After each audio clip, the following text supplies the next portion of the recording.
Selamat pagi, terima kasih teman-teman. Bahwa pertama kami akan membahas terkait dengan hasil pemeriksaan setempat kemarin yang dilaksanakan di Rumah Saguling dan Rumah Duren 3. Kami dari tim penasihat hukum mengucapkan banyak terima kasih kepada Majelis Hakim maupun Jaksa Penuntut Umum terkait dengan pemeriksaan setempat. Ini kenapa? Karena ini membuktikan bahwa keterangan dari Richard Eliezer itu sudah sesuai fakta. Kalau kemarin kita lihat di Rumah Saguling, keterangan Richard Eliezer terkait dengan tangga darurat itu ada. Kemudian terkait dengan lantai 2 itu ada. Kemudian terkait lantai 3 juga pun itu ada. Kemudian terkait yang disampaikan lemari senjata juga Majelis Hakim sempat melihat itu ada. Dan yang menjadi catatan khusus kami juga terkait dengan setiap sudut ruangan itu ada CCTV. Tapi sayangnya bahwa dalam persidangan CCTV lantai 2, lantai 3 itu tidak ada. Karena kan kita sudah tanyakan kepada ahli digital forensik bahwa CCTV yang lantai 1 itu diserahkan ke penyidik DVR atau bukan, ternyata itu diserahkan itu adalah flash disk. Jadi ini menggambarkan bahwa situasi CCTV yang di Rumah Saguling juga pun tidak lengkap ya.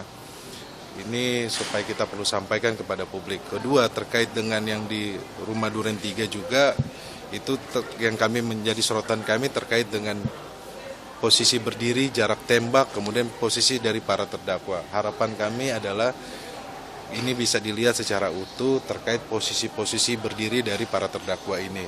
Nah, yang menarik buat kami kemarin adalah ketika Majelis Hakim berjalan kaki dari Rumah Saguling ke Rumah Duren 3. Nah, ini kalau teman-teman media melihat bahwa ini menggambarkan waktu yang ada ya. Karena kan kalau keterangan Richard Eliezer itu dia orang terakhir yang dipanggil, kemudian naik mobil, kemudian pindah ke Rumah Duren 3. Jadi situasinya waktunya sangat pendek. Semoga ini bisa menjadi gambaran juga untuk kita semuanya ya, bahwa ada narasi yang menyampaikan bahwa kenapa Richard Eliezer tidak lari atau tidak menghindar, tetapi kan kalau kita lihat bahwa sedangkan jarak rumahnya itu sangat dekat ya.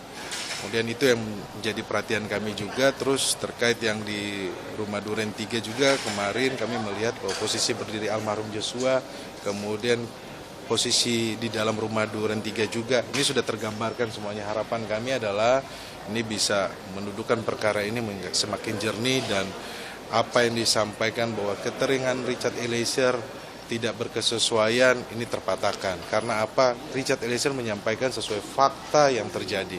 Kemudian perlu kita sampaikan lagi kepada publik bahwa Richard Eliezer tidak berdiri sendiri keterangannya.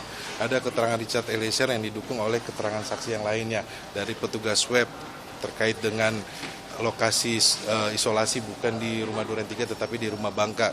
Kemudian terkait senjata stayer yang terakhir ada ditaruh sama Ricky Rizal di samping tempat duduk di depan di dashboard mobil. Kemudian senjata HS ada di dashboard mobil. Kemudian terkait dengan DNA yang dimana Ricky Rizal menyampaikan juga ada menghapus DNA dari saudara Ferdi Sambo. Terus kemudian juga terkait yang dijanjikan uang, bahwa ada juga saksi Kuat Ma'ruf Ricky Rizal menyampaikan hal tersebut. Jadi perlu kita rusukkan ke publik bahwa keterangan Richard Eliezer ini tidak berdiri sendiri. Keterangan Richard Eliezer ini didukung dengan alat bukti yang lainnya dan bersesuaian.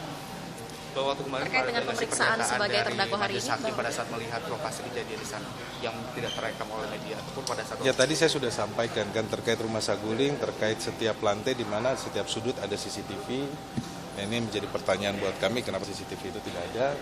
Karena kalau mereka pengen membuktikan sebaiknya memang CCTV itu dimunculkan kan supaya membuat kasus ini menjadi terang.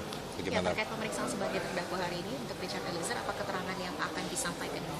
Richard Eliezer akan menyampaikan semuanya apa yang diketahui. Tentunya ya kita lihat saja nanti apa yang ditanyakan oleh Jaksa Penuntut Umum atau Majelis Hakim ya. Tentunya dalam hal ini dia sebagai status sebagai justice collaborator, tentunya dia kooperatif, dia akan rileks, dia akan menyampaikan semuanya secara tenang dan dia tidak khawatir. Dan kami harapkan bahwa apa yang disampaikan ini menjadi keterangan Richard Eliezer ini membuat perkara ini menjadi utuh.